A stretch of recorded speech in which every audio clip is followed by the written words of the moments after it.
Prof Agyemang Duah is a former governance advisor to the United Nations and then also one of the foremost governance voices that we have in this country. He's joining us for a quick conversation. Prof Agyemang Duah, good morning. Thank you very much for joining us here on The Key Point. And first off, with the way this speech was presented and the details in there which we've been talking about, at least with aspects over the period and some of the economic policies that Dr. Bawumia talks about, the reference of he being made the figurehead of the economic policy of the NPP, would you say that it will be right to, as it were, not hold him responsible for any of the economic policies because he is not the one in charge and that he is the vice president? He described himself as a mate and the EMT as just an advisory body. Professor Prof Agyemang Duah. Well, normally, as you know, vice presidents do not make the last call. The bucks always stop on the desk of a president. But in the particular case of Dr. Bawumia, as we all know, he was almost the spearhead for the government's economic policies drive. He was very prominent in articulating the policies and also pushing for certain reforms in the economy. So in that respect, I think it's going to be very difficult for many Ghanaians to believe that he wasn't part of whatever it is. Of course, if the policies had been very successful, he will have every legitimacy to claim success for himself for doing that. But we also know that in the case where we don't have much success, certainly it's going to be difficult for him to run away from it. Overall, I believe strongly that Ghanaians will use their own judgment to determine whether he must take the sins of the president. I guess he could have given all the advice that he had to. If the president doesn't take his advice, he cannot force it on the president. So it's a it's a dilemma, so to speak, for the vice president at this time. I say, well, you see, the likes of Martin Pebo and many others make the point that they were expecting an acknowledgement that some economic policies had failed and some form of taking responsibility and going further to even apologize for it.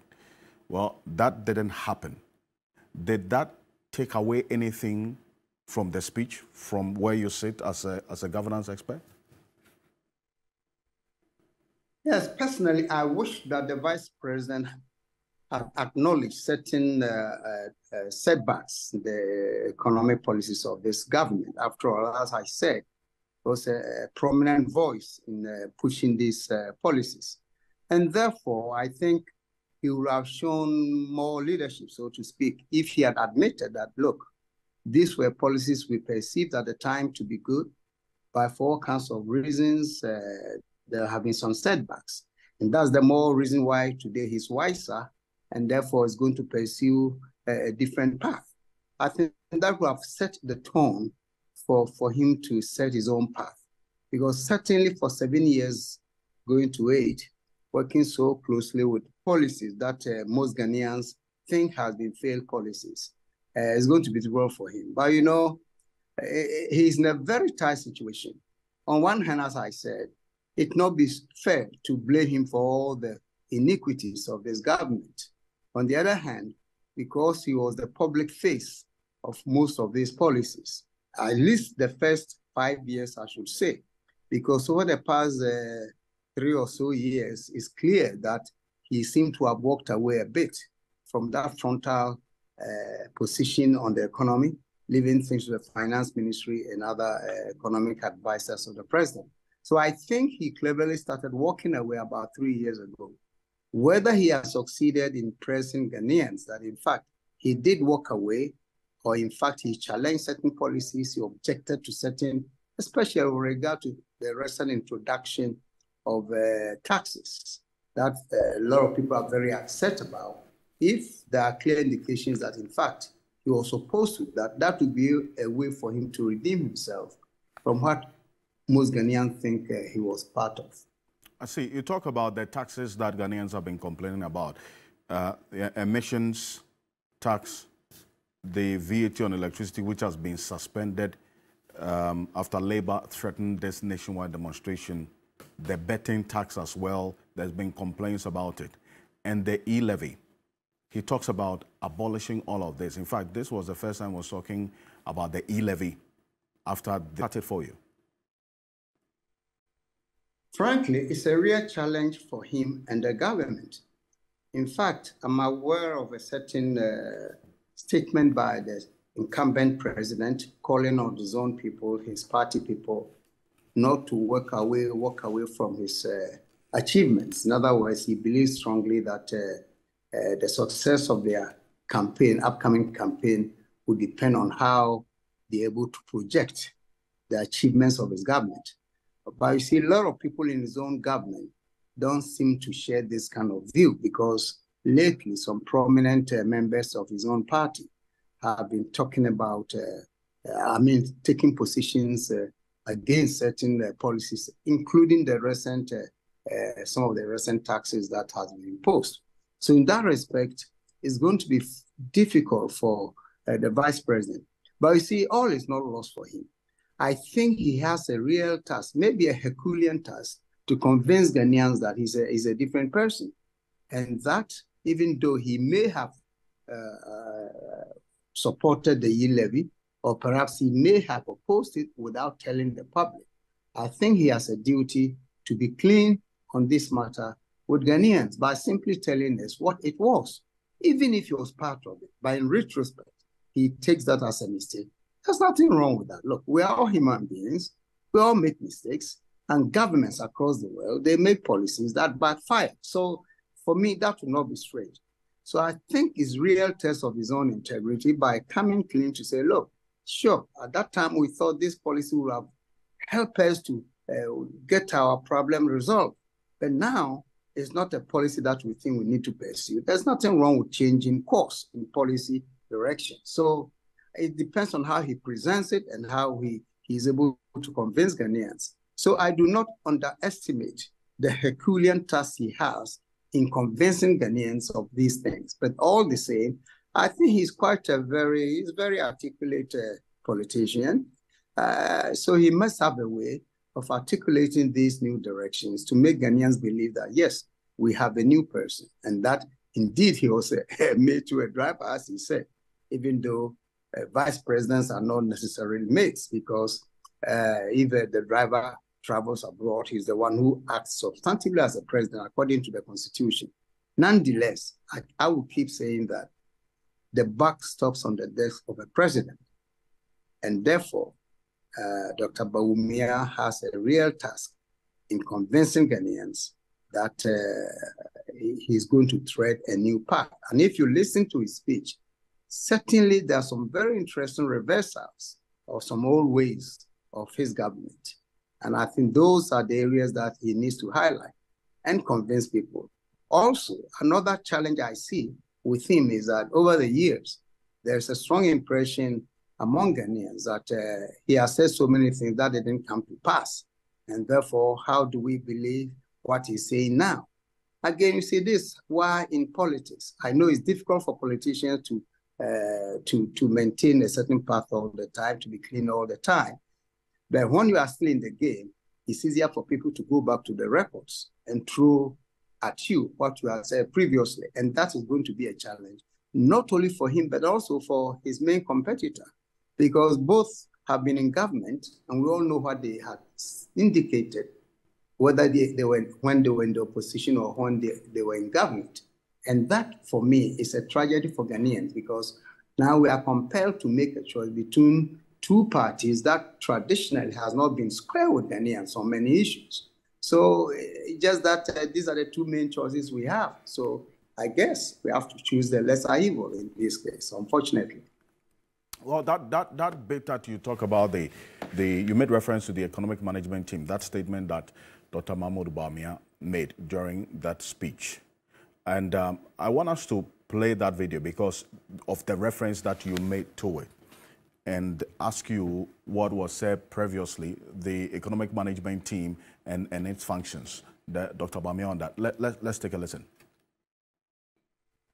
Gentlemen, I was thankfully appointed as chairman of the economic management team. As a subcommittee to cabinet, we do not have any decision-making powers, but I am very proud of the quality of advice we have been providing over the years to cabinet.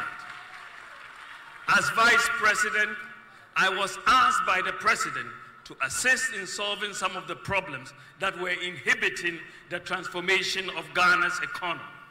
My approach was to help formalize the economy through digitalization as stated in our 2016 manifesto.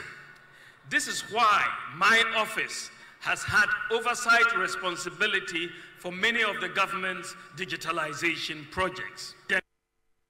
So that's his verdict on the economic management team and its functions and what he has done over the period.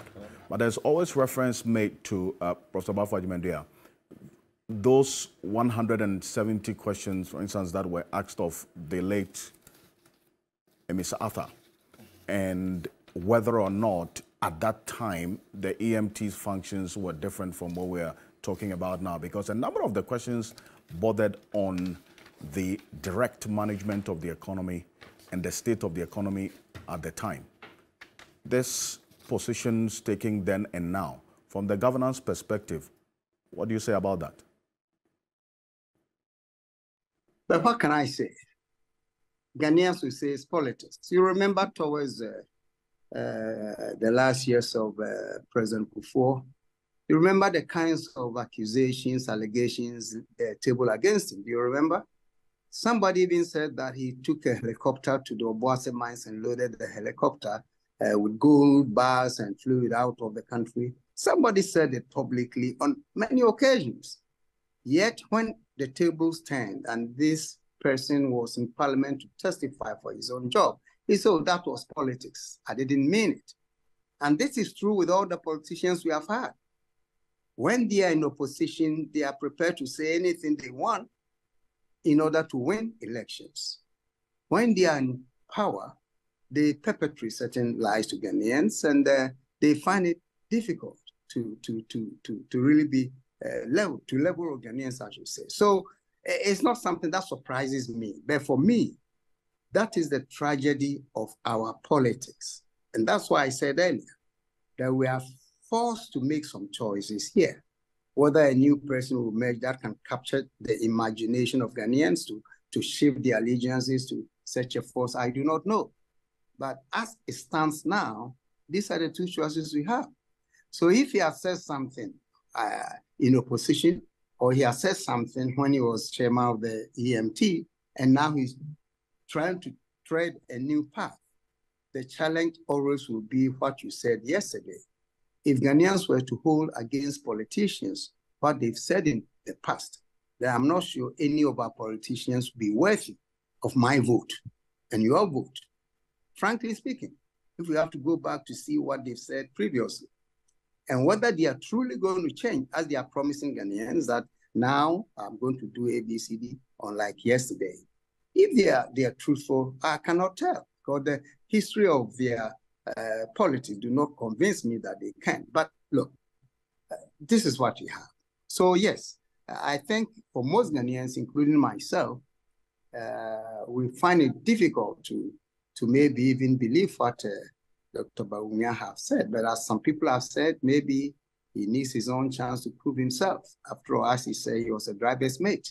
So it's a very, as I'm talking to you, myself, I find it difficult what to say, okay? Only because our politics have not given us the kinds of leadership that will help liberate us. Look, let me tell you again. Given the condition of Ghana today, the economy, knowing that we have gone to the IMF for 17 times, knowing that we are constantly battling the macroeconomics of the country, What one will expect that the new candidates can begin to project a new vision that will fundamentally change the economy of the country, moving us away from a dependent economy to an independent or interdependent economy. In other words, where we can work hard to project our domestic productive capacity as a way of becoming self-sufficient in many things that we import, and also increase our export. This is the bottom line. If you want to do industrialization, as most candidates have been promising, you can't even have it when you don't have the capital to import the things that you need to do that. Then you end up bringing in foreign investors, and we don't know the kinds of deals they do with them, especially in the mineral sector. Actually, I was pleased when Dr. Bawumia said yesterday that for the first time, he's going to put the contracts. He did not specify which contracts, but I assume mineral contracts and perhaps all the others in the public domain for Ghanaians to scrutinize. If he does that, it will be the first time that you and I will know what our governments are putting us in. Because contracting has been one of the main sources of corruption in this country. Okay. It is one of the main sources of our lack of development, and on and on. So that particular point that he made pleased me. There are so many things he said that pleased me. There are so many things that personally I didn't like. So I guess I say that at this point, Ghanaians should be able to judge the statements that our leaders make and make our decisions accordingly when it comes to the elections. I see. But,